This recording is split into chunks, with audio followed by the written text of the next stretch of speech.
Good morning and good afternoon, everyone. Welcome to the second anniversary report launch event for the Center for Strategic Philanthropy here at the Judge Business School at the University of Cambridge. I'm joined by wonderful colleagues from all over the world. We'll just give everyone a moment to get logged in. I see the numbers of attendees picking up here and on my screen, which is very exciting. So thank you all so much for joining us this morning. We'll just give it another maybe 30 seconds before we officially kick off. It's wonderful to see so many people coming in to join us for this exciting event. And just to introduce myself while we're waiting for everyone else to join, my name is Dr. Shanali Banerjee. I am a research associate here at the Center for Strategic Philanthropy. Some of you may know me already. Some of you may be meeting me for the first time. I've been with the center for over a year now, and I primarily work on our research projects in global growth markets, particularly including Africa, the Middle East, and Southeast Asia. And so you will be hearing quite a lot about philanthropy in these three markets over the course of our morning together with my wonderful colleagues that are here today from various research and network organizations. And so yes, I think we have most people in with us, so we'll go ahead and get started. So thank you all again. If you're just logging in, we are going to be speaking with you today for about the next 90 minutes and having a great discussion about system change in philanthropy for development. And so this is obviously a very far-reaching and wide concept, one that is not, as all of my colleagues here will inform you, is not easy to define. It's not easy to kind of concretely put your finger on, but we are giving it a shot. We're going to give it a shot. It's a live concept. It's an evolving concept. It's one that we hope to spend many, many years going forward researching with all of the networks that are here with us today, and hopefully with all of you who are joining us from all over the world. So what we'll do today, I'll just do a little bit of housekeeping. Please do, feel free to post comments and thoughts into the chat. I see, some people are greeting us already. Wonderful, welcome. Thank you so much for joining us. For questions that you might have for the panel, we'll be keeping about 30 minutes at the end of the session from about 12 to 12:30 British Summer Time for questions from yourselves in the audience. So instead of typing questions into the chat, if you kind of hover over the bottom of your Zoom app, you should see a section that particularly says Q&A. So any questions that you might have for myself, for my colleagues here on the panel, if you could pop those into the Q&A, that way we can just kind of keep everything nice and centralized. My colleague, my communications colleague, Jack, who's here with us, will make sure to get those filtered through to us. You can also upvote other people's questions in the Q&A, which is always good fun. So as always seems to happen in panels, if someone else asks a similar question to what you're thinking about, you can just upvote and like theirs so that it pops up to the top of our screen. So we'll know that lots of people are really interested in a particular topic. So I think that is most of the housekeeping from my side. Just to quickly to introduce my colleagues that are here with us. We have Roshni Prakash from the Asian Venture Philanthropy Network. We have Peter Cafferty from the EVPA, the European Venture Philanthropy Association. Naila Faruqi from the Arab Foundations Forum. Hi, Naila. We have Dr. Becky Moyo from CAPSI, the Center for African Philanthropy and Social Investment. We have Etmore Glover from the Nigerian Impact Investors Forum. So we have a wonderful, crew of experts here with us, people who have been working in this sector, researching this sector for a very, very long time. I think, probably between all of us, we have dozens and dozens of years of experience here. So hopefully, we will be able to answer all of your questions. We'll be able to have a lively discussion. So what I'll open with now, just for a few minutes, as I believe my colleague Jack will be doing any moment, if he hasn't done so already, we are, as you know from the advertisements, we are launching our report, which also serves as a launch of our research agenda. this morning. The link is now live on the website, which is enormously exciting for all of us. So I just wanted to spend a few minutes with a couple of slides just to go over some of the major findings from this report. This will also help guide the discussion that we'll have with our wonderful panel this morning. So before we begin talking to everyone and getting their insights, I'll just take about 5-10 minutes and go through some of the major findings with you. So I am just going to share my screen. Hopefully everyone can see that now. Great. So hopefully maybe if someone on the panel can give me a thumbs up if you can see that. Great. Fantastic. Thank you so much. So as you'll all be able to see from the report once you get a chance to open it, and hopefully after this session, you'll be able to go and read it in full and share your thoughts with us. But it is called System Change in Philanthropy for Development. And what we've done here is that we are trying to create a research agenda that is informed by users, practitioners, philanthropy principles in our 3 core markets, which, as I said, the Middle East, Africa, and Southeast Asia. So what we have done here is partnered with 5 fantastic networks and research organizations, which I've just introduced from you. We're very lucky to have representatives from each of these 5 organizations here with us today. So special thanks to everyone who participated in our research. I know many of you are also in the room today. Many of you are part of these networks. So I think we will spend a lot of time over the next hour and a half talking about the value of networks. It's something we feel very passionately about. So we just like to offer a warm thanks to our research partners who put in so much effort into not only helping us shape this report, but also several other pieces of research that are going to be forthcoming from the center. So the aims of this report. So the interesting thing here is, and I'm an academic, and some of you might be academics as well, but from a practitioner standpoint, you might think, why is it important that, that the center is releasing this report? Why did they spend all this time over the last many months studying research? It doesn't sound particularly exciting. There's so much going on in philanthropy. We could be writing reports about all sorts of things. So first of all, I promise you that we are going to be writing reports about all sorts of really interesting and fun and sexy topics. However, since you all know this is our 2nd anniversary, we're still a very new research center. And what we wanted to do most primarily is establish a formal research agenda. And by doing so, we didn't want to just take in academic perspectives. I could roam the halls here of the Judge Business School at the University of Cambridge. I could get lots of faculty perspectives, academic perspectives on what are the most interesting things to study, the most important things to study about philanthropy in global growth markets. However, that is, we're missing a hugely important component there, which is what are the actual needs of the market?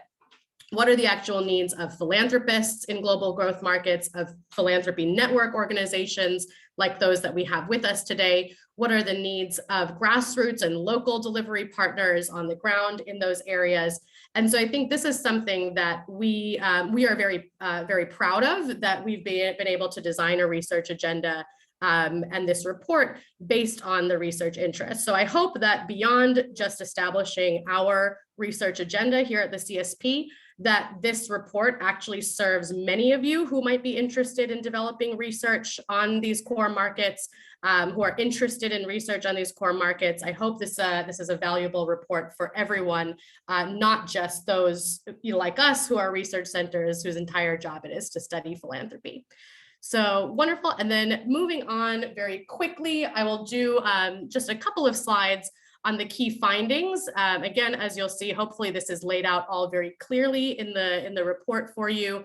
But firstly, before we go into the regional, very specific regional findings, there were quite a lot of common themes that tied all of our regional studies, kind of our regional insights together. So we conducted focus groups and interviews with 44 organizations and individuals in Africa, in the Middle East, in Southeast Asia, and also with partners at the EVPA, the European Venture Philanthropy Association, who specifically work in these core markets. So one cross-cutting theme that came out quite a bit were ideas around trust and sustainability. And so as you'll see in the report, we kind of go through this idea is that, you can't have one without the other. Trust, there's a lot of conversations right now going on about trust. Those of you who follow Alliance Magazine, the philanthropy magazine, they've been doing quite a few editorials around trust-based philanthropy. What does it mean? Is it a very kind of global Northwestern conversation right now? We're talking a lot about tech, tech billionaires, Mackenzie Scott, how they're doing donations that are unrestricted, and what do these things mean? How involved should donors be? How do you build trust between donors and their delivery partners?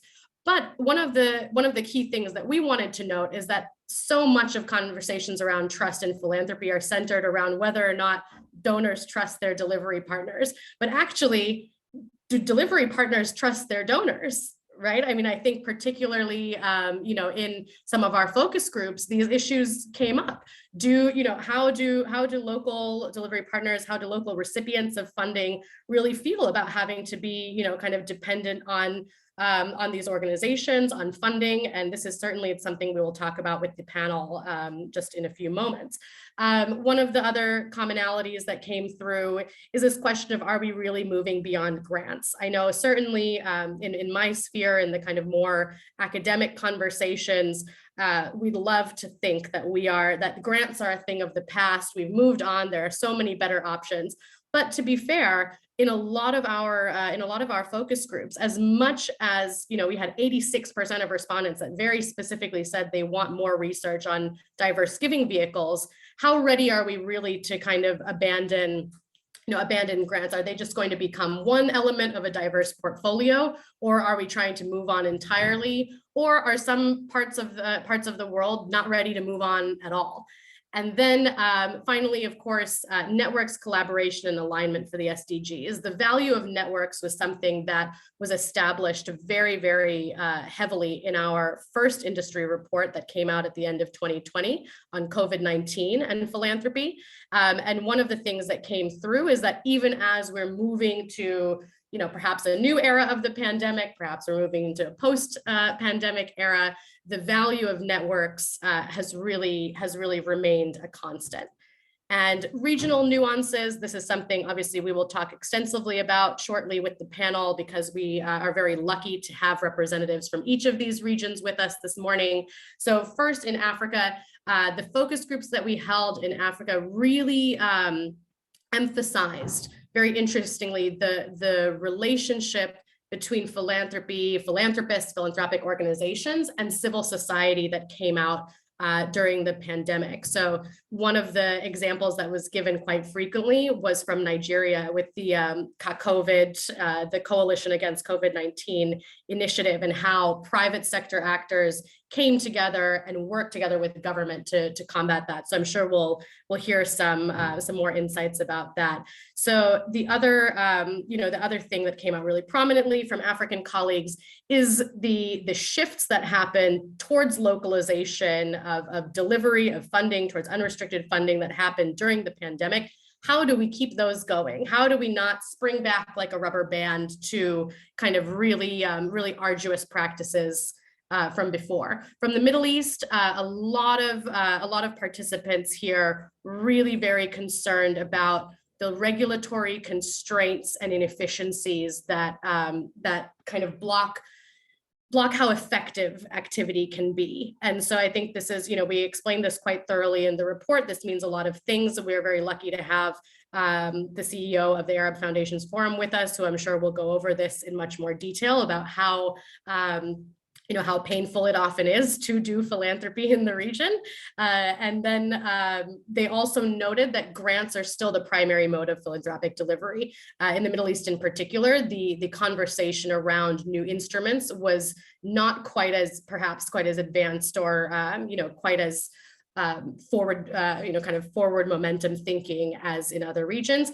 In Southeast Asia, we had many participants. We had almost a third of our participants from Southeast Asia.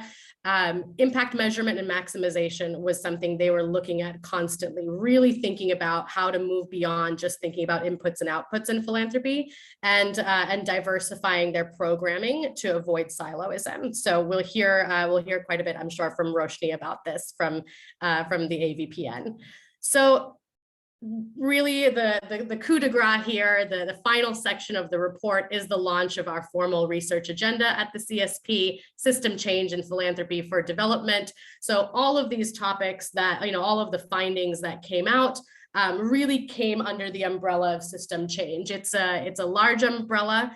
It definitely casts a wide shadow, and by no means are these three pipelines that we have initially designed the be-all, end-all. We are looking forward to constantly evolving this research agenda as new research interests pop up. But for the moment, for the purpose of getting started here on our second anniversary, we have three pipelines that we are launching. The first is around decolonizing and localizing philanthropy, and then particularly in the aftermath of COVID-19. This is a conversation that has been going on for many years to varying degrees of success in a lot of different locations, both in global growth markets and, of course, in places like Europe and North America. How do we actually maintain best practice from the pandemic era and actually use it to scale and sustain best practice? Let's not kind of revert back. I mentioned earlier this idea of a rubber band. We've been stretched during the pandemic and then springing back. Some things perhaps don't need to return to normal, as it were. And then I talk a little bit about in the report about the concept of afterlives of philanthropy. This is a development studies concept around how each new form of development aid, of development practice, still has echoes and reiterations of the previous poor practice that came before. So how do we avoid doing that in philanthropy? If we are really looking to decolonize philanthropy for development, how do we keep from sort of maintaining the shadows of practice that has not been successful? So the second pipeline here, one of the ways that perhaps we can avoid having an afterlives of philanthropy situation, is looking at second generation and millennial leadership shifts. So this is twofold, and in one sense, it's looking at heads of family offices, principals that are taking on leadership in their family foundations, high net worth individuals, et cetera, who are looking to take over from their parents or grandparents. How are they actually interpreting their roles? How are they interpreting the power that their organizations and they themselves as individuals wield? And are they actually working towards decolonizing efforts? Are they conscious of these efforts? Are they changing organizational culture within their foundations when they kind of inherit these roles? And then, of course, something that we have already been working with many folks on the ground on is a pipeline on new instruments in philanthropy for global growth markets. So these are financial instruments, looking at things like impact investing, and I'm sure Etemore, who's here with us, will be talking about this because we're working on a great project with them in Nigeria. And also, are these silver bullets? Are they, kind of mythical creatures in philanthropy? Are they actually going to create some system change for us, particularly in relation to the grants conversation, and also technological tools? How are different forms of technology, be they social media platforms, fundraising platforms, philanthropy platforms, how are they democratizing philanthropy, or are they at all? So I will actually stop there for now that we've just had our little overview of the report, and hopefully, that was a whistle-stop tour of 40 odd pages of material. from, as I said, 44 different organizations and individuals. So I hope that you are all able to take some time, after this session to read through the report, offer us your feedback. I'm sure Jack has been in the chat saying, you can get us on, over email, on social media. We're always more than happy to hear feedback on our research. But now I will kick off our panel here, who I know hopefully have been very excited and very energized by the findings from our report. So I'm hoping that we'll get to hear from everyone about their thoughts, kind of on the findings, their thoughts on the research process and the collaborative process of, hopefully it wasn't just us learning things, it was also everyone who participated learning things as well. So maybe if I can just kick off, I'll ask a few questions. This can obviously be a discussion. I have questions prepared for everyone, but if someone gives a particularly interesting response, please feel free to jump in. So if I could perhaps start with Roshni, and as we mentioned, the Avpn was a key partner for us in Southeast Asia. The vast majority of our participants in this research from Southeast Asia were Avpn members. So since, this is our second report, we're tying it in from our, late 2020, early 2021 COVID-19 and philanthropy report. The networks component was really prominent in our COVID-19 report, particularly around how philanthropic organizations, both funders, recipients, how they mobilize through local and regional networks during the pandemic, particularly in relation to when perhaps they, there were, failures in the supply chain or the funding chain from international donors. So maybe Roshni, if I can get a little bit of reflection from you about, we've noted how valuable those networks have been during the pandemic, but how do you see that going forward? I know that you're having a big Avpn annual conference very soon. I'm sure this will be a hot topic of conversation there as well. Well, thanks very much, Shonali, and congratulations to you on the publication of this report. I mean, we've been working together on this for a while, and as a fellow researcher, I know how good it feels to finally be able to share your findings. We're very excited. Yeah, it's great. Just a little bit about Avpn for anybody who doesn't know us. We are a network of funders and resource providers headquartered in Singapore, but our members come from 32 markets across the region. 80% of them sit in Asia Pacific themselves, but 20% sit outside, maybe in Europe or the US, and fund into this region. We have over 600 members.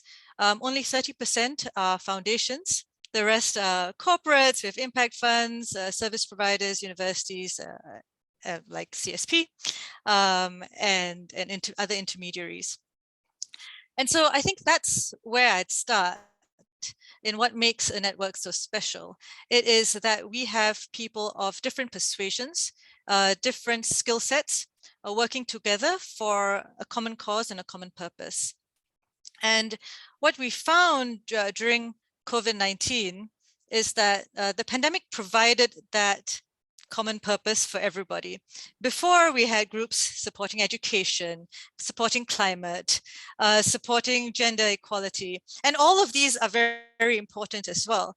But when we had one common linchpin, everybody understood the issues, everybody understood the challenges, it was easier for them to come together. And so for us, what it spurred was the establishment of pooled funds. We'd been talking about collaboration and collaborative philanthropy for a while, since 2019, right?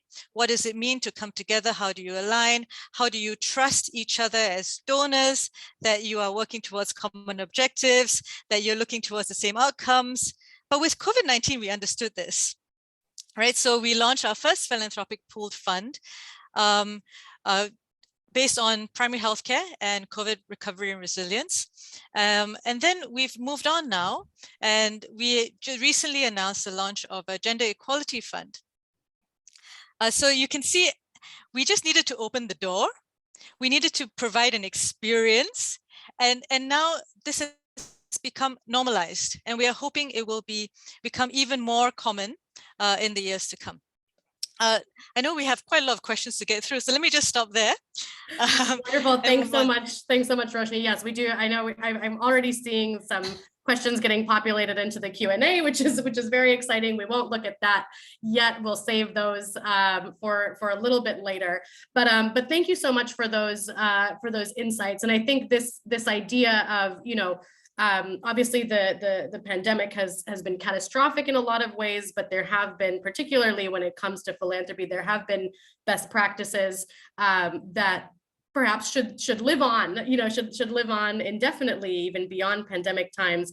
Etemore, I just wanted to come to you because I know, this kind of dovetails off what Roshni was saying, but also I mentioned the COVID initiative in Nigeria that was very prominent. We had quite a few participants in this research from Nigeria, including, of course, Etemore yourself. And it was just such an interesting thing to hear that, everyone, not only everyone in Nigeria that we spoke with, but also participants from elsewhere in Africa had heard of the COVID initiative. And it is actually, as we mentioned in the report, it has been used as a kind of launch pad for so many other kind of mutual and collaborative initiatives between private sector actors and the civil society and the government, not only in Nigeria, but in other places. So maybe could I have you reflect a little bit on that? Because I know that you work with many organizations that have been involved in this initiative. Thank you very much, Dr. Banerjee, and congratulations again. So for those who may not know our organization, we're the Impact Investors Foundation, and we are ecosystem builder, and we are building the impact investing market. So I'll just stop there about that introduction. I was particularly excited when I read the COVID case study in the report, and I'm hoping to see that case study expounded in the final report. It was a long time coming. We needed that kind of partnership where everyone leaves their logos and ego and come together to pool resources to make meaningful impact. In the last 10 years, according to the Avpn report, we've been seeing lots of family foundations coming in. We have Art Foundation, Tony Luminu Foundation, T.Y. Danjuma Foundation, doing things in silos. So it talks about the siloism, we see in the Asian market. I mean, it's so, rampant in our own market. We see that siloism. But with the COVID-19 pandemic, I want to echo Roshni's sentiment. People saw the need to come together to pool resources for a common good. So COVID-19 just changed a lot of the way we reason, the way we think, the way we address social development, and with philanthropy is done. Even in my own space in impact investing, the COVID-19 also, changed the way investors were deploying capital to address the COVID-19 impact-related issues. So it's a welcome case study. But beyond that, I want to see what was the impact of the COVID. I really appreciated the Asian region in moving to a more mature market and focusing on impact measurements and reporting. That's what we need right now in Africa. We want to look at the percentage change or the marginal change in the beneficiaries themselves. That is missing in the COVID study. So we want to see that so that the case study is complete and can inform a real system change for others who want to use the COVID model in having the PPP relationship with the private sector, public sector, etc. I'll pause there. Thank you.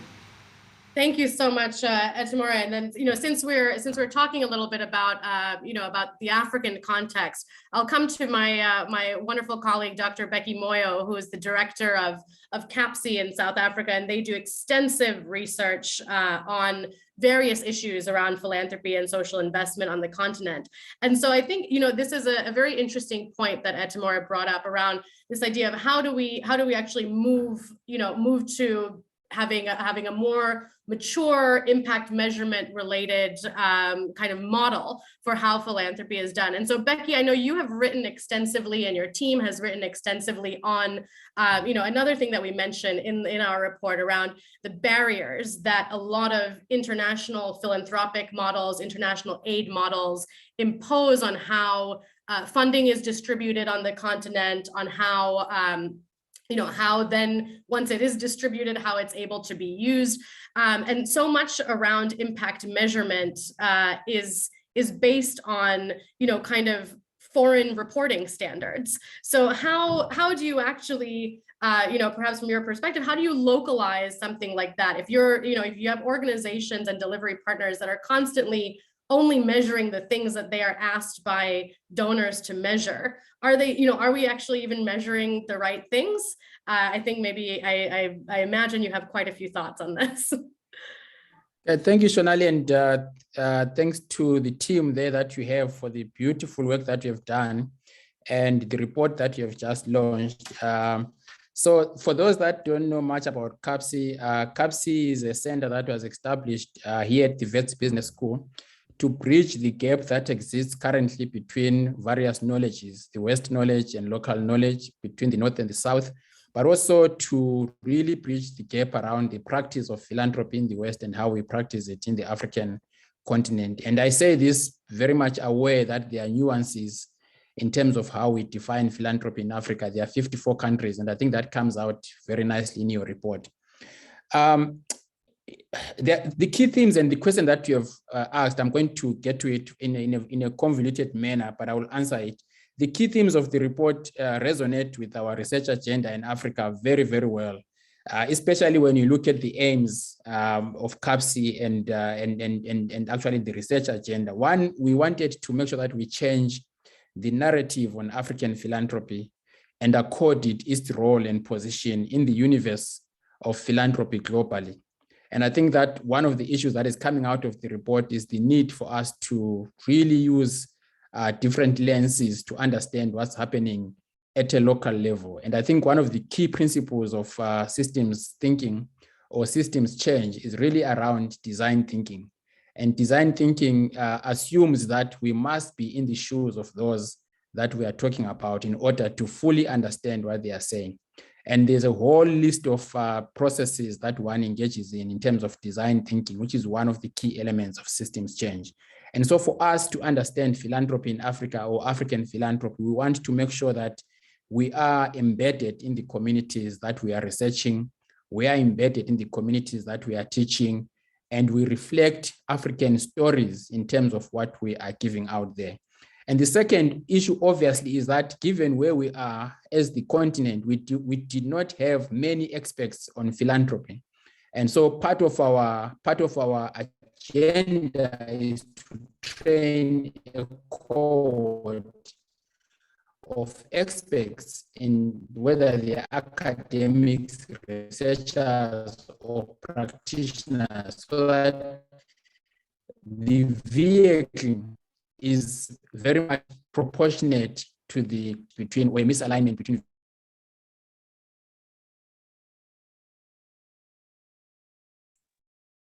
Oh, apologies, Becky. I think we may have had a connectivity drop from Becky. So hopefully Becky is able to come off of the freeze frame and rejoin us.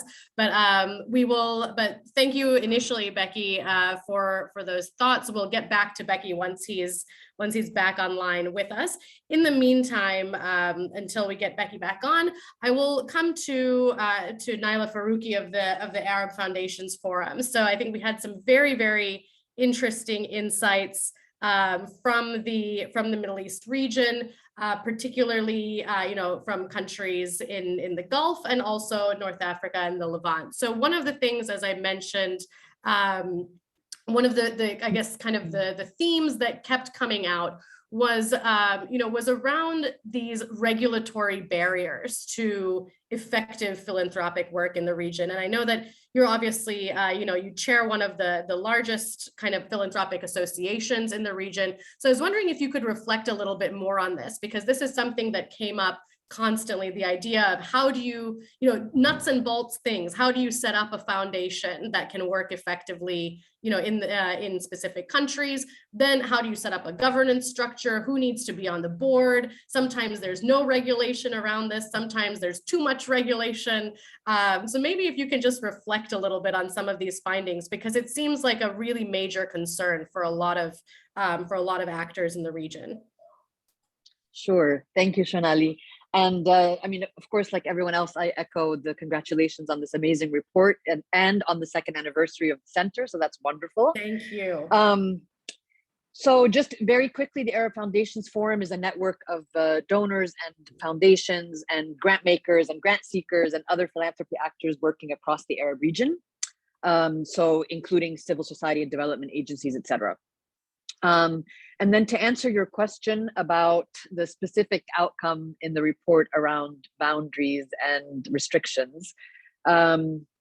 So first, just to clarify, or maybe to add a bit of a more positive spin on it, is to say that Arab philanthropy thrives and is effective in spite of the fact that it faces so many challenges and restrictions. So, yes, there are a lot of obstacles that stand in the way of potentially us, being more effective more quickly, for example, or more responsive more quickly. But at the end of the day, this is a very robust philanthropic sector with a very long-standing history, obviously. I mean, I always remind people that, the very first registered and recorded act of philanthropy was an endowment by a woman in 869 AD in Fez, Morocco. So Fatima, I can't remember her name now. Anyway, the cradle of philanthropy, as it were. Yes, and so it's it's not a question of us not being able to be effective. It's just what are the mechanisms that are put in place for this effectiveness. And frankly, I mean, if I had to talk about all the various restrictions, we're talking about 22 countries. Our network extends to at least between 15 and 18 of those countries. And we know that the story is pretty much the same throughout, with, pockets of differences here and there. We look at the sector, when we look at our network, probably in 3 different subsectors. So we kind of look at North Africa as kind of one, none of this is homogenous, but there are more similarities than there are differences. So North Africa excluding Egypt, and then we look at Egypt and the Levant as similar sections. And then obviously the GCC countries also have similarities in the way that they're registered, in the way that they're monitored, regulated, etc. So, I mean, I think one of the things that we've been looking at as AFF, first of all, over the last couple of years, just in trying to gather data from our network, is to really be able to at least identify these differences and similarities from the most basic, who, what, when, where, how, why, trying to look at and mapping what are the different regulations across the region, what are the different legal regulations across the region, what are the regulations that maybe are not written, but we know are practiced. Because, I mean, that's one of the frustrations that we had being registered in the region to begin with. So until this year, I mean, we're no longer registered in the Arab region, unfortunately. But until this year, we had a secondary registration in Jordan, and had to, dissolve it because it was just impossible for us. And it wasn't so much about, codified law. It was more about like just the way things were practiced. You couldn't always pinpoint why the restrictions were what they were, but you kind of knew that you were coming up against them. So just, the value of these kinds of reports and having the global perspective from peers and colleagues is to sort of identify maybe where we have similar experiences, and then also to maybe, help talk through some of the ways that we can mitigate some of the challenges.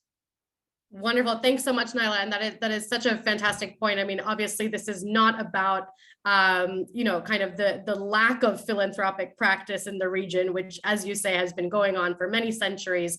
It is perhaps the kind of the intersection of where more kind of modern constructs around how philanthropy is practiced meet those meet those norms. And in a lot of ways, sometimes, as you say, the real success story here is how philanthropy in the region has been able to succeed and endure and survive despite a lot of the kind of really adverse regulatory frameworks.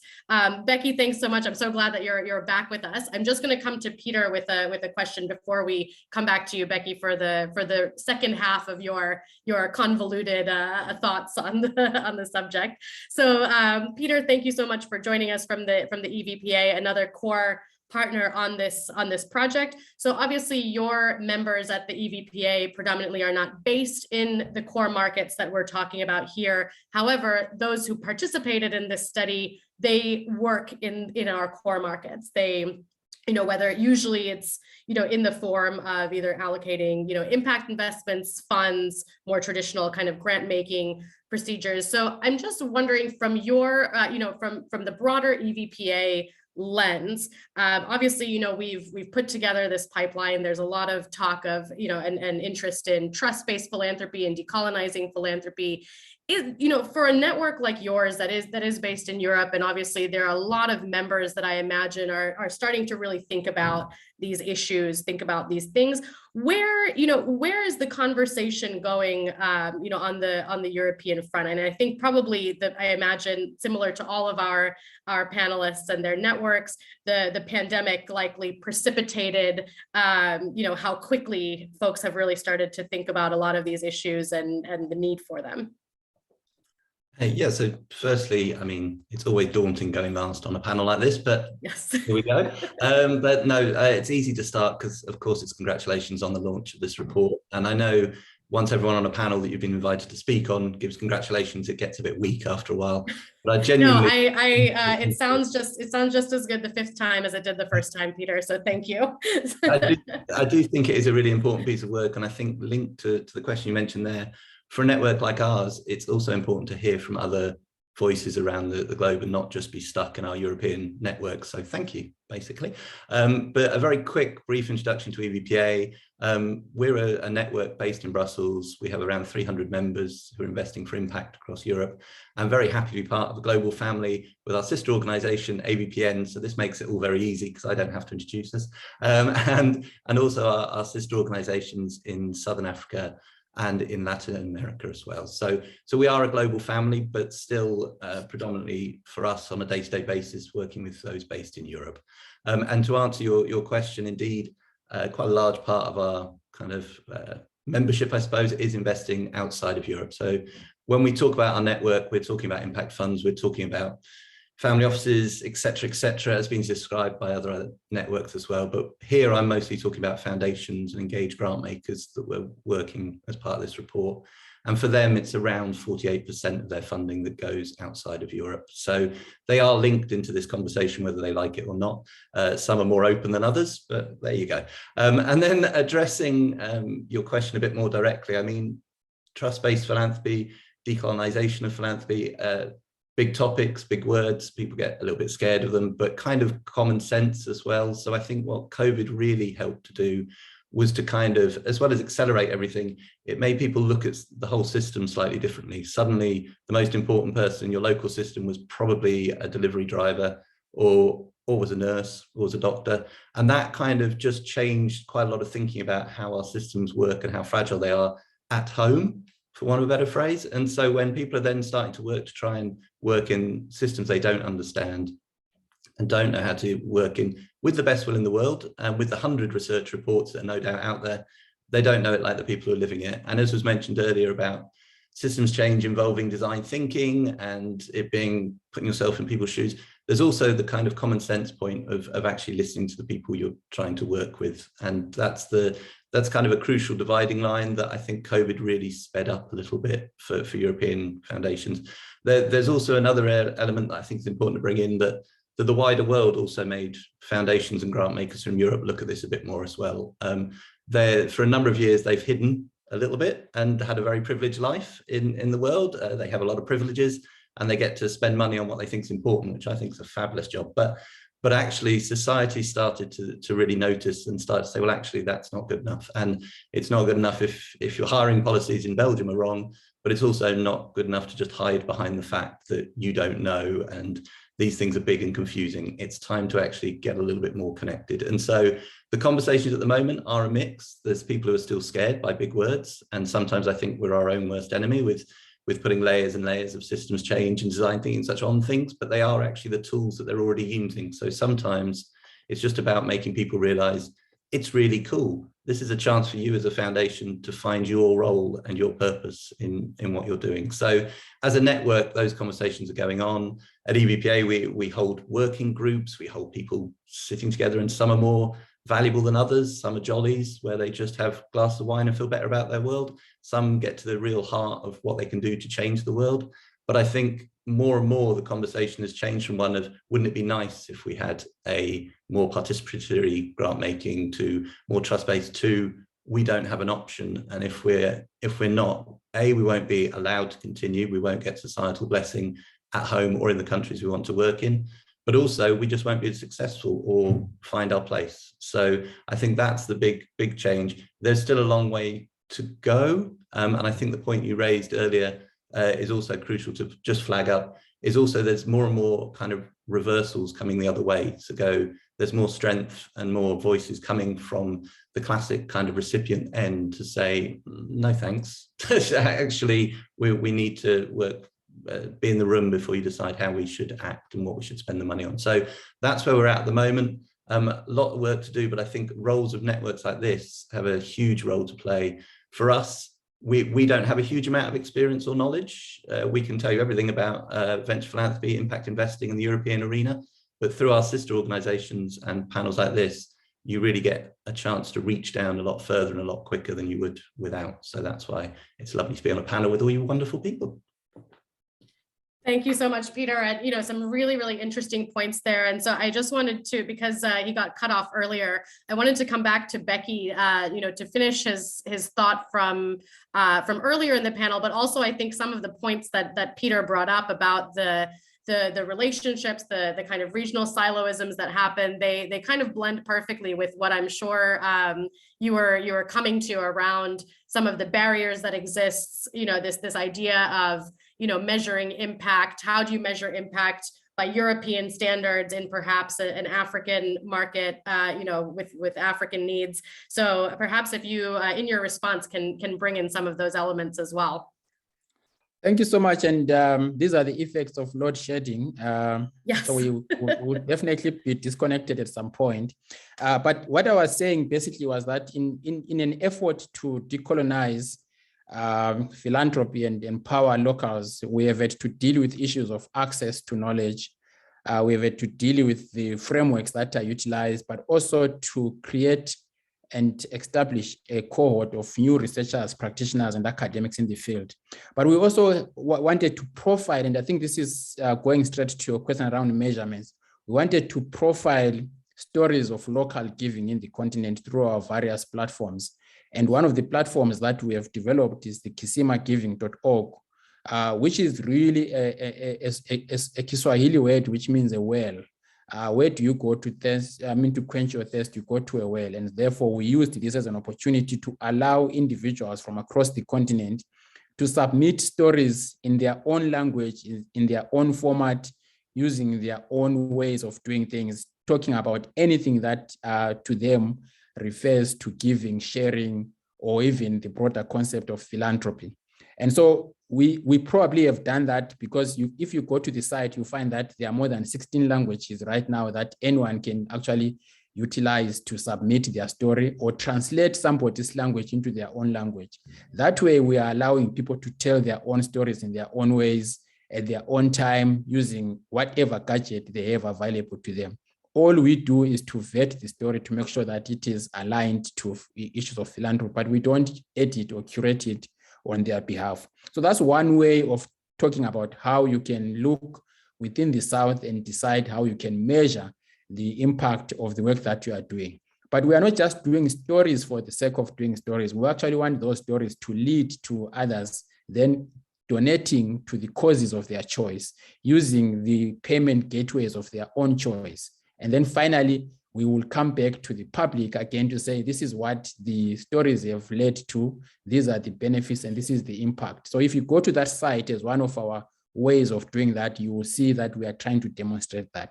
But the second part, which I think your report speaks to, and I might have to come back to this, is the notion of trust and sustainability, which seems to have come through in your report, especially in Africa. And in the previous report that we did ourselves at CAPSI, around barriers to civil society, the issue of trust and sustainability also came up. But the question that we should be asking ourselves here is, who is to be trusted to be supported? Who decides that this organization needs to be trusted? And more often from our research, we realize that big organizations, in particular international NGOs, urban-based organizations, institutions with a big infrastructure behind them are the ones that are assumed to be trusted, and therefore they receive most of the funding. And more often, these organizations are not always connected to the issues and to the communities on the ground. And the groups that are locally based, embedded in communities, don't have this kind of infrastructure or the label behind them, and yet they don't get the trust that is supposed to be given. So we need to talk a bit about that disconnect between who decides who is to be trusted, who needs to be trusted, who is connected to the communities and to the issues, and yet they don't get this kind of support that they need to do. Secondly, is donors are expecting trust and sustainability from these local organizations, but they are not prepared to build that trust and to build their sustainability. We are working with a group in Nairobi right now that is looking at how to decolonize philanthropy. And they've given us an example of a bilateral donor that gave them $45 million to do some work. And Mackenzie Scott, who gave them $5 million to use the money anyhow, the way they want to do it. And they've realized that the $45 million was actually restrictive. It was actually disempowering. But the $5 million is actually empowering them, because they are it has given them more opportunities to even start thinking broadly around sustainability, around setting up new income generating activities, and so forth and so on. So we need to be talking about core funding, no conditionalities, long-term funding, and so forth and so on, as ways of talking about how we can decolonize philanthropy. And I think in the African continent, I might have time to come back to this. We have so many examples that demonstrate this imbalance between some of these issues. So let me stop there, but I'll come back to talking to some of these issues later. Wonderful. Thank you so much, Becky. And that, I think you've given such a great summary and overview about, how things are looking, what are the major concerns, and as you so rightly noted, these issues around trust and the relationship between trust and sustainability. I mean, we tried to pull it out in the report. We've tried to weave it into the research agenda as well. We have a few minutes left before we go to the open Q&A, and I'm sure that that all of you might have some great questions. If you haven't already been populating your questions into the Q&A section rather than the chat, so please don't put your questions in the chat. They'll get buried, as my colleague Jack is giving all sorts of resources and important reports. So please use the Q&A function. One thing that I wanted to get to, because I think, kind of organically, we've already covered quite a bit of what came out in the report.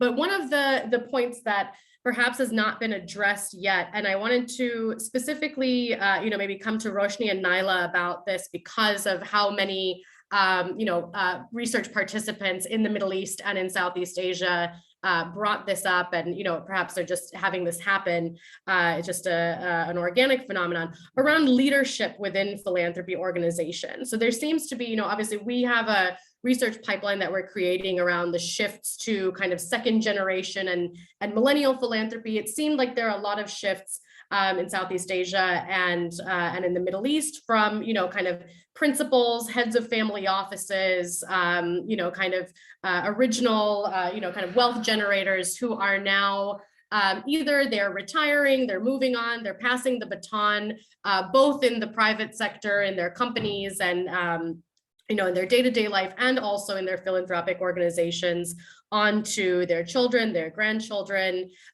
or, in a non-familial sense, some organizations are also shifting, towards hiring folks, often from the private sector, to come and be executives in philanthropic foundations, trying to professionalize the philanthropic sector.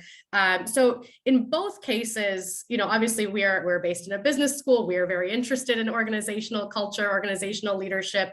But what we're really interested in at the CSP is how these shifts, are they going to change how philanthropy is practiced in these organizations? Is a new generation of leadership, be it, experience-wise, new experience from a different sector, or just, kind of younger, new generations of leadership, is that actually changing how philanthropy is practiced in your regions? Maybe we'll come to Roshni first on that.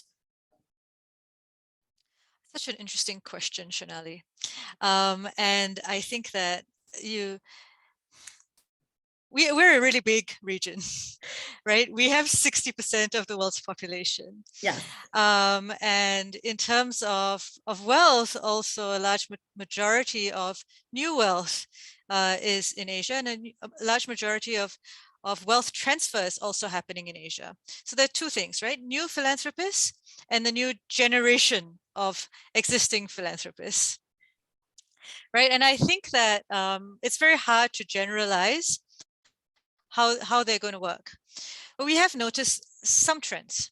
An openness, for instance, to new instruments, new ways of giving. There is more recognition of inclusivity, right? What Becky was saying, what Peter was saying about trust-based philanthropy, this is just more natural. That sense of paternalism that used to exist before, it's reduced in newer generations and new philanthropy. There's also that sense of alignment. So you mentioned family offices, and we see this alignment between the business goals, personal values, and philanthropic aims, right? Coming under this big umbrella. And we like to call this the Continuum of Capital, where we see how across your entire investment portfolio, you can be achieving your social and/or environmental aims, right? If you just look at philanthropy alone, and you look at it separate from your investment, even the best philanthropist is only giving a small portion, right? Only about 5%, maybe 10% at most. But if you think about it in terms of their entire portfolio, how they do business, what they insist upon within their companies. Peter was talking about this within organizations as well, and then how they do their own personal investments. If they think about social impact across all these spheres, then we conquer 100% of their portfolio. And that's what we see happening with the newer generations. There's a lot more intentionality. There's a lot more demand for rigor. And of course, as you mentioned, in this region, impact measurement, outcomes measurement, learning how to benchmark that, learning how to say what is good impact, how we've achieved this is fundamental. What we don't know yet, though, is how long we need to give. How long does the philanthropist need to invest in order to see the change that he desires? But we don't know that yet. And I think that's what keeps philanthropists back from giving more and investing over a longer period of time. We want them to do it, right? Because systems change doesn't happen overnight. We need a long-term commitment, but we don't really know what transformation we're going to see. And we know this in financial markets. So I'm hoping that with your new research agenda, Shonali, you'll be able to give us some guidance on how we do this. Of course, yes. I'm sure by in the next 2 weeks we'll have a new report. We'll bring everyone back, and it will. I'm sure there's a simple answer to your question. So Naila, I wanted to just come to you before we open it up for questions from the audience. Your thoughts on this, because this the idea of generational shifts in philanthropy leadership, and particularly this concept of, in inverted quotes, professionalization of the philanthropy sector, it comes up a lot in the region. Yeah, and it's actually, it was one of the things that it's one of the strategic objectives for the forum, for the Arab Foundations Forum, is to look at how and what does it mean when you say professionalizing the sector, because I think there's a condescending, there's a way that it could be taken in a condescending way if you're going to very well established philanthropists and philanthropies and foundations and saying, oh, we want to help you professionalize your the way that you work. So I think we've looked at it a little bit more in terms of what kind of skill set do you need to bring to the sector to be able to be more effective, to complement the skill sets that already exist, right? So it's not a question of, oh, you guys have all been doing it wrong, and so here let's show you how to do it right.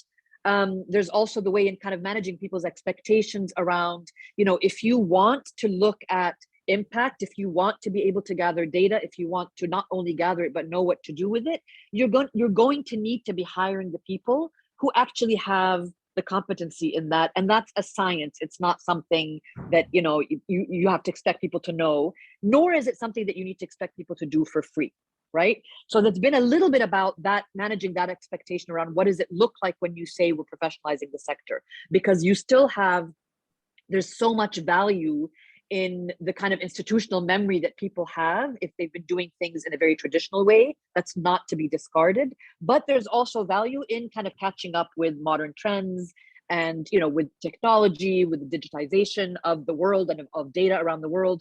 So it's kind of a bit of bringing those two together and marrying it in a way so that you can actually improve on the sector rather than change it entirely.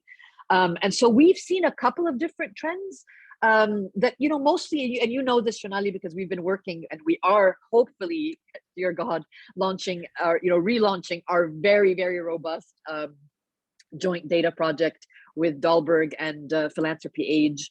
And we don't have enough data right now to be able to, I can't stand up and say, oh, I can for certain tell you that X% of this is working and X% of that is not working. We don't have that data, but we know that we're moving towards more willingness and flexibility within the sector, within this region, to share data, because people genuinely understand the value of it. This is not a question of people not understanding the value, but it's more about kind of, what were the different restrictions for why people couldn't share data? What were the expectations around shared data, et cetera, et cetera.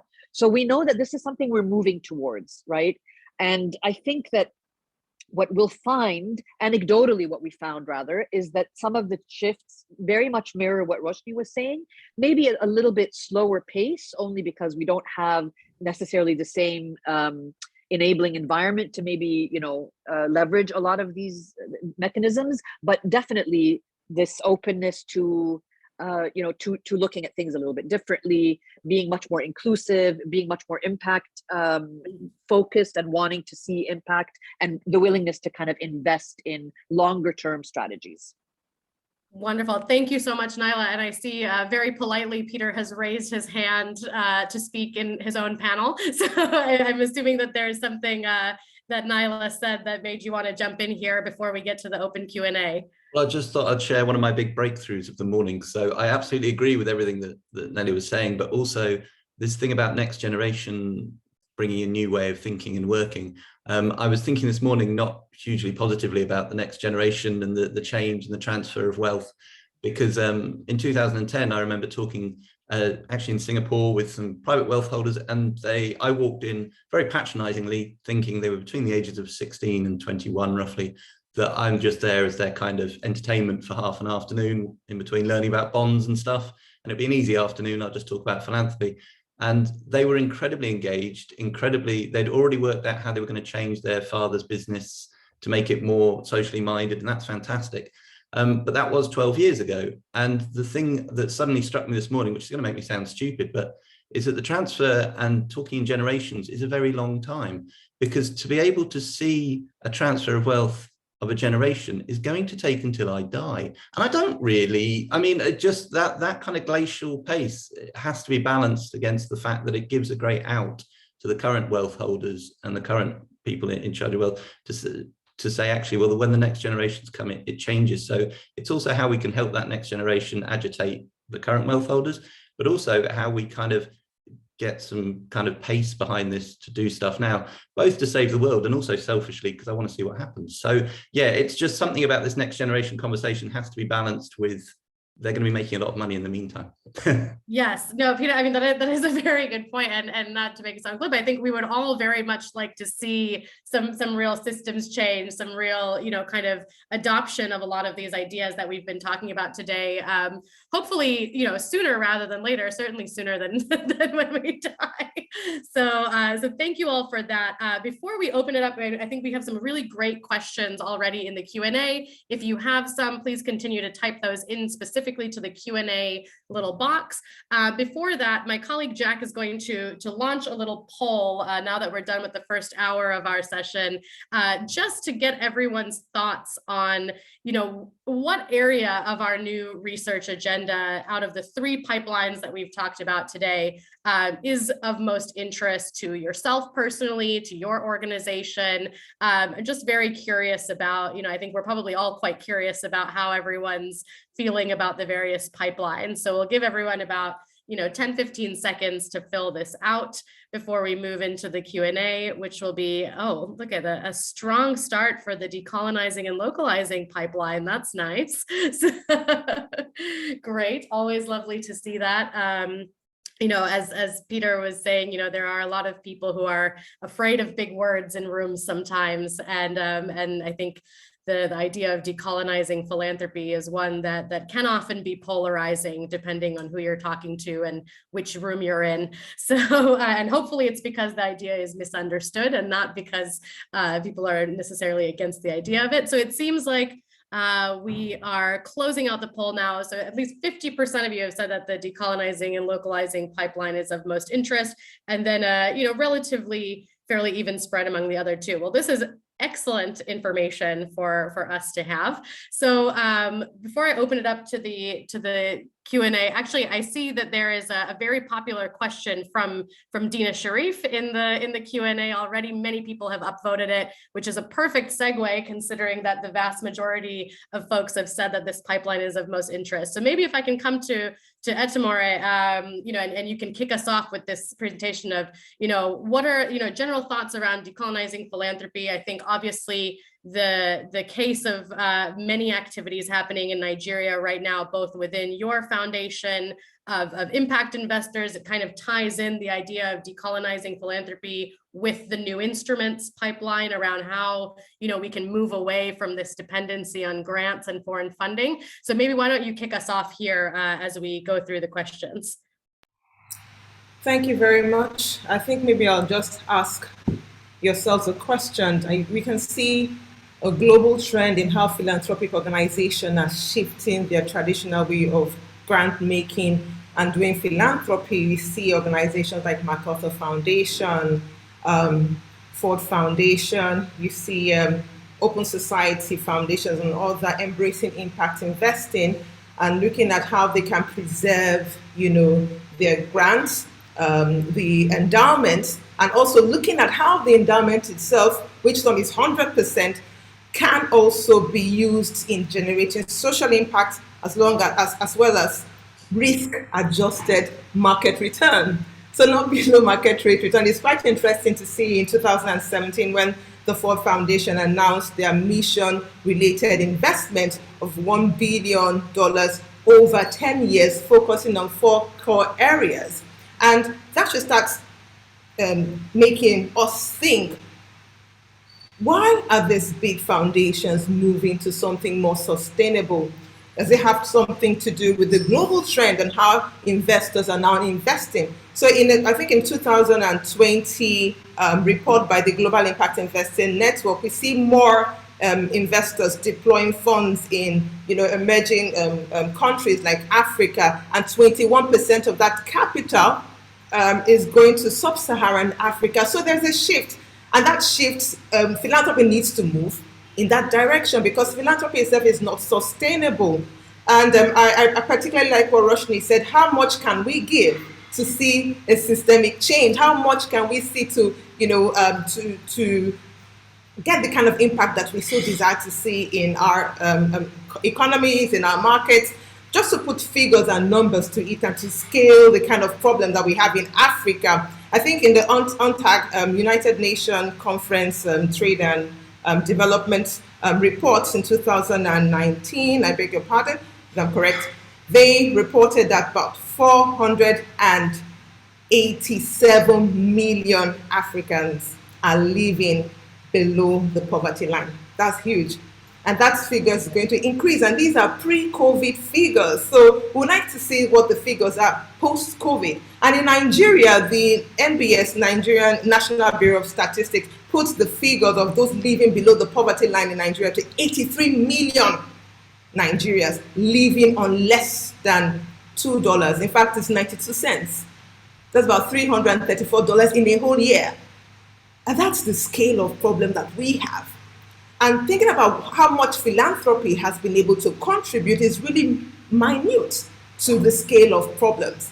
If you want to situate that using the SDG, the figure to achieve SDG, or the financing gap for SDG for the whole continent, is between $500 billion to 1.2 trillion. So philanthropy itself is good. And I say it's good because our communities have this deep-seated roots in philanthropy, which didn't come across in the report. I mean, you looked at the Middle East market being deep-rooted in the tradition, their culture, religion, etc. But in Africa, it's quite the same. So there's that commonality, that similarity. And you see communities coming together to deploy resources for community-based projects, diasporans who left the community, sending funds to the community to develop those communities. You also see that diaspora remittances in sub-Saharan Africa is one of the largest, over 40 billion, and in Nigeria about 16 billion US dollars. So there's that opportunity, but in looking at the scale of our challenges, it's not enough. So we need different kind of financial instruments. And in the impact investing space, we're not too, arrogant to say that impact investing is the only solution. The whole capital spectrum starts with philanthropic giving, which is focusing on 100% impact, to impact investors who are seeking both financial returns and social impact, and to those also seeking risk-adjusted market rate returns. And that's a conversation we like to have with people, that we need to come together. So philanthropy, I like the research in itself, but we also need to deep down a little bit. Why are there changes in philanthropy? Why are this big philanthropic organization now investing in impact investment? And could this be part of the global system change we're talking about? Thank you. Wonderful. Thank you so much, Etmar. There's so much interesting insights to unpack there, which I'm sure we'll continue to discuss as we go through the Q&A. I just wanted to pick up one question here that seems to be just a clarification point from Anna Hirsch-Holland, and just wanted to answer this because I'm assuming this is directed at me. Were the respondents in the consultation from philanthropic organizations or recipient organizations, or a combination? So the respondents to, in this study, whether they're from Europe or from the core markets, they were predominantly, if not all, kind of philanthropic organizations in the sense that they do make donations. Some of them were family office foundations, corporate foundations, etc. However, the interesting thing to note is that there are a lot of philanthropic foundations, and I'm sure everyone on the panel here knows this very well, particularly the network organizations. There are a lot of philanthropic organizations that also receive funding from other partners, oftentimes overseas partners. One very clear example of this is one of the participants in the Middle East. They are a very large, very historic royal foundation. However, only a small fraction of their total pool of funding right now comes from the royal endowment. A lot of it comes from foreign partners. So I think it is actually, I'm sure there is actually, 100 lines of inquiry to open up just into that phenomenon. The idea that just because you're a philanthropic organization, perhaps you have you have a high net worth individual in charge, an endowment, etc. That does not mean that you are not also somehow a recipient organization or a partner organization of other donors. So that's just hopefully that to some extent clarifies, or perhaps opens up some intriguing lines of thought for you. We also have a question here that I think it's from Gary, who said, well said, Peter. I don't know if this is directed at Peter, but we'll kick it off with Peter, I suppose.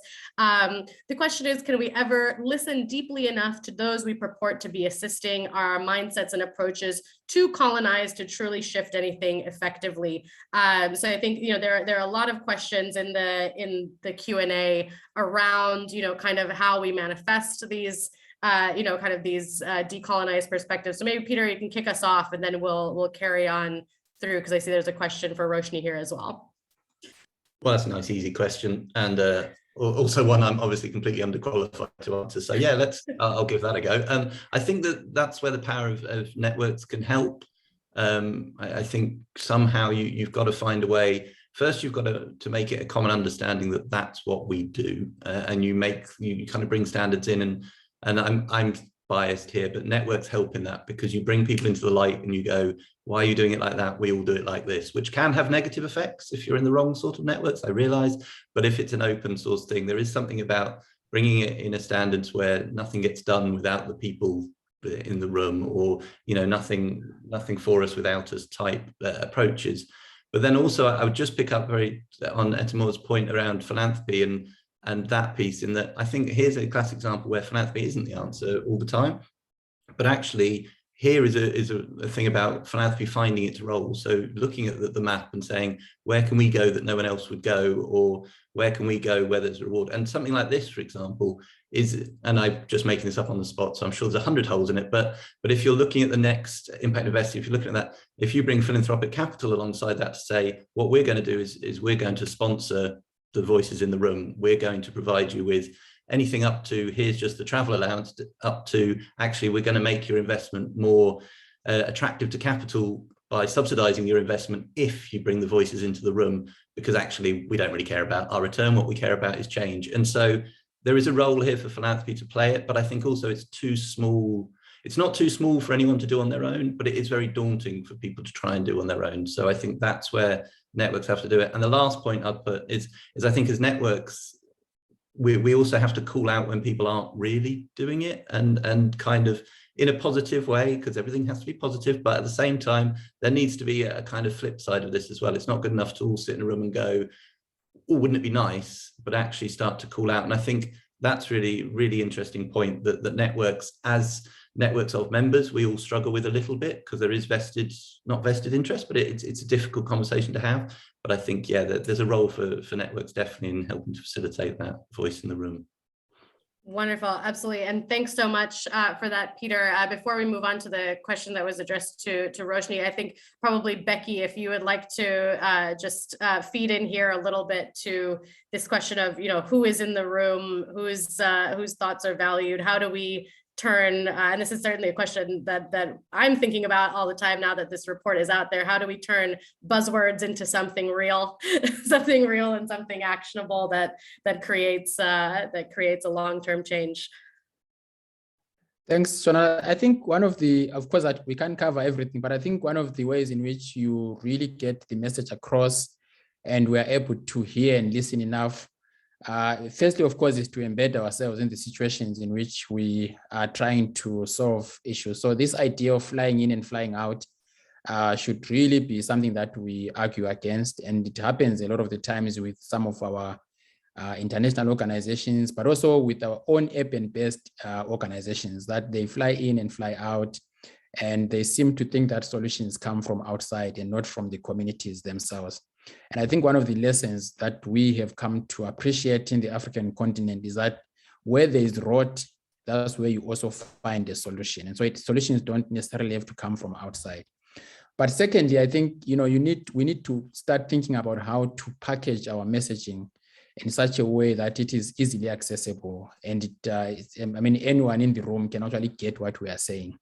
And so using simple, accessible language that communities actually use among themselves is something that is important. In most cases, we actually don't hear each other because we are using different languages.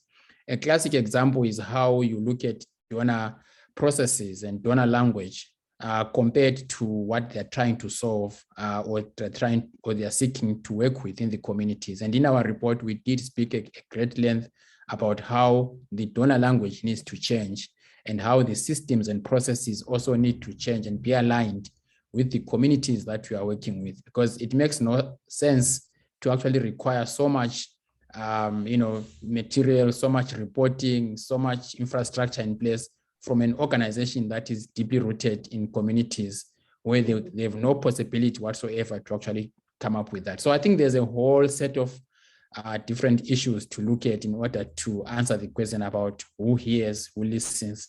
And at times, some of the most vocal institutions or persons are the most silenced because you're actually given a voice to speak about things that don't matter to the community. So in effect, you are silenced.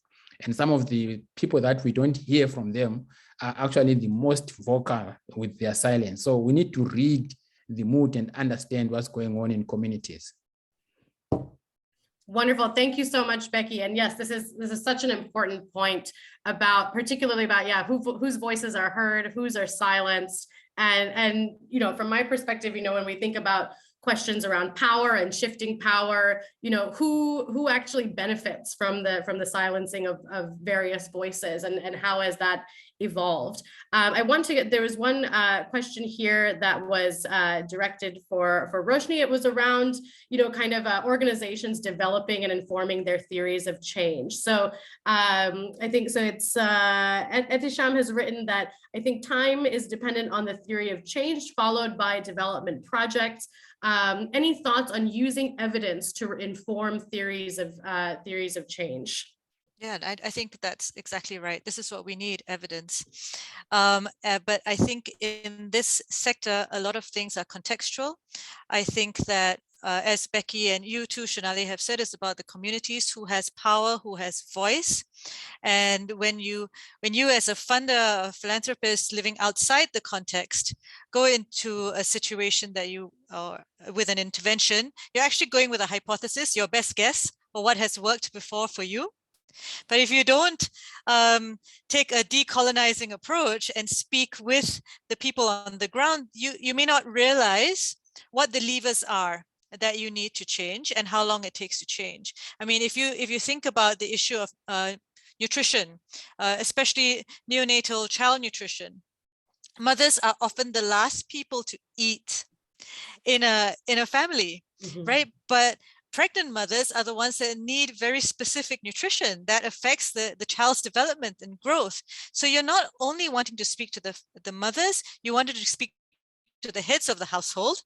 And how do you speak to the heads of household? Maybe you need to go through their companies. So you can't generalize in this space as you may be able to in different practices, scientific practices. You can't get results that are generalizable across countries, contexts, and communities. And I think that's where research is lacking, and that's where we do need to build the evidence base.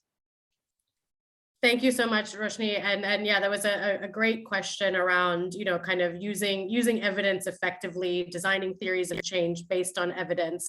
I want to come to Valeria's question and perhaps direct this in the first instance to Naila, because the question is, if in today's world, philanthropy increasingly depends on civil society to succeed, what are some of the systemic implications for how we practice philanthropy? And the reason I'm coming to, so interestingly, we had the kind of the Nigerian case study of COVID and how that worked effectively, almost in a contrast to that. One of the findings from the Middle East region was that oftentimes, people try to keep their philanthropy a little bit under the radar. There is often a reluctance to poke one's head too far above water, lest the government find out what they're doing. So this relationship between, philanthropic organizations and civil society, sometimes it's a positive one, sometimes it has the potential to not be as fruitful as it is in other regions. So maybe, Naila, this would be a great opportunity for you to reflect on this question first.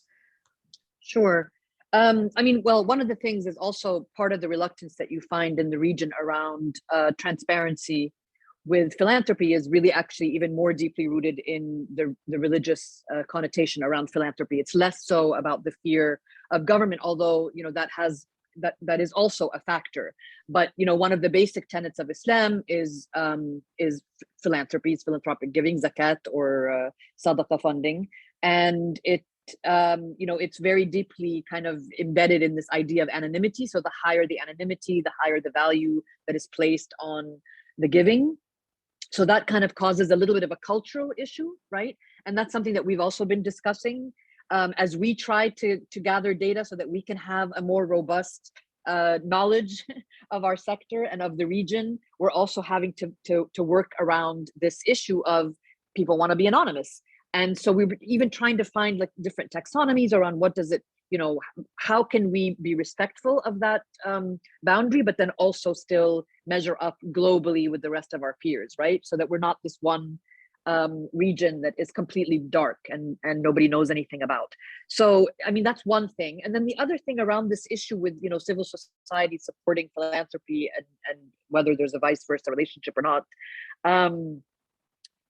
you know, I mean, I don't know.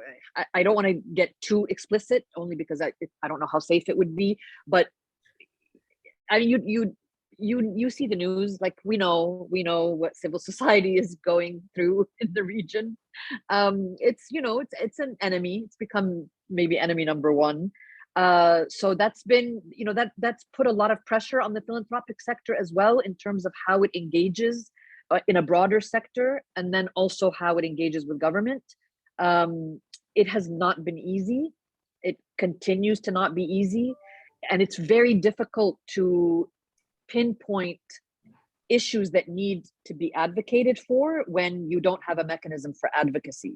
And when even the word or the term advocacy is, you know, is a ticket to prison in many cases.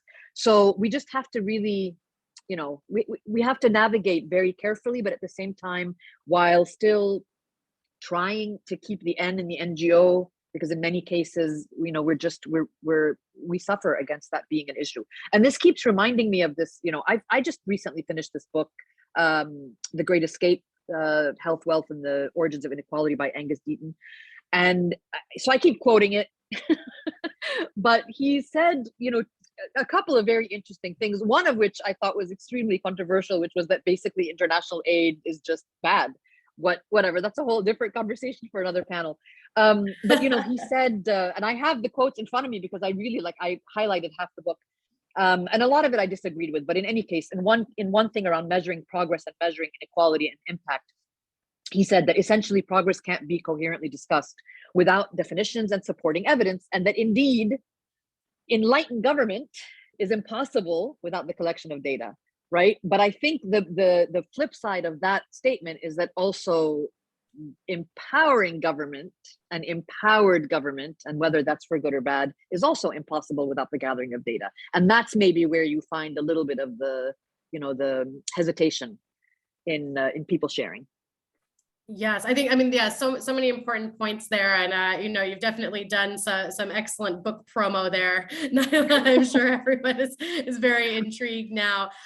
So we have a couple of minutes left. I just wanted to, you know, because this question around the civil society relationship with, you know, with philanthropy and private actors was, you know, came up so prominently in Nigeria. I just wanted to give Etemore a quick opportunity here to maybe respond to this question as well, because I know that, you know, in addition to obviously, you know, the CACOVID case study was overall a very positive one, a success story, but we also had many Nigerian respondents who, you know, voiced similar concerns to Naila. There are sometimes, you know, dangers that are involved with getting, you know, working too closely, you know, with civil society, with governments, etc. So there, you know, it's not all sort of, you know, there's one great example and it's all sunshine and daisies from here. There are still some very real concerns around that, you know, kind of philanthropic sector, private sector relationship with civil society.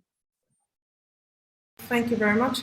I do echo some sentiments with Naila, but I will say that our own community in Nigeria is as disempowered as the civil society is in the Middle East.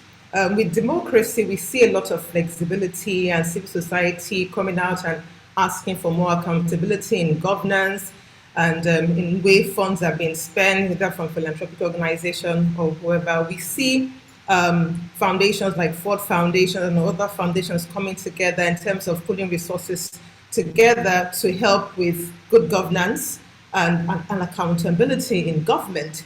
Even recently, I think the federal government, in partnership with the civil society and a few philanthropic organizations, set up a committee that should look at how the looted funds that were returned by the Abacha administration is being used. And they've identified a few infrastructural projects that those kind of funds should be deployed into.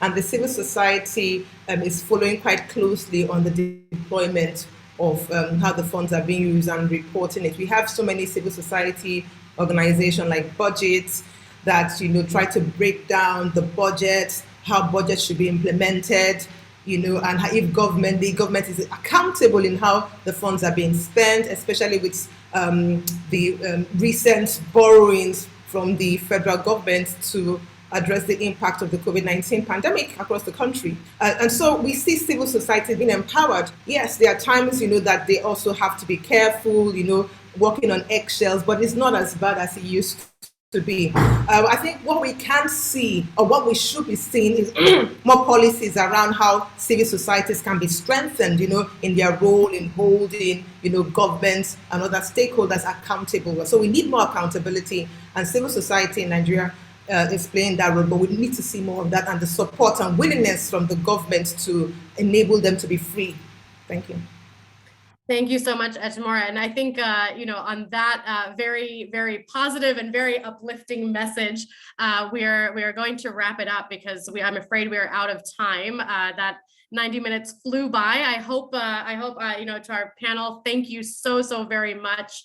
Not only for joining us today and sharing your thoughts, but also for your integral participation and collaboration on this report with us more broadly. Thank you to everyone in attendance for your great questions. I'm sorry that we didn't get to answer all of the questions. We actually we had a wealth of riches here with the questions. I hope that for the questions we couldn't get to, we at least tangentially answered them. And if we weren't able to answer them live, then please, after you read the report, if the questions are still remaining and lingering, you can get in touch with us on social media. Jack has kindly posted all of the Twitter handles for all of the organizations that have joined us today. So I will leave it there with a huge thank you to our participants in the study, all 44 organizations, my wonderful colleagues on the webinar today, and for everyone who is here with us. I hope that you will stay in touch with us and continue to join us for all the future report releases to come as we get this research agenda underway. So thank you so much, everyone, and we'll leave it there for now. Have a wonderful rest of your day.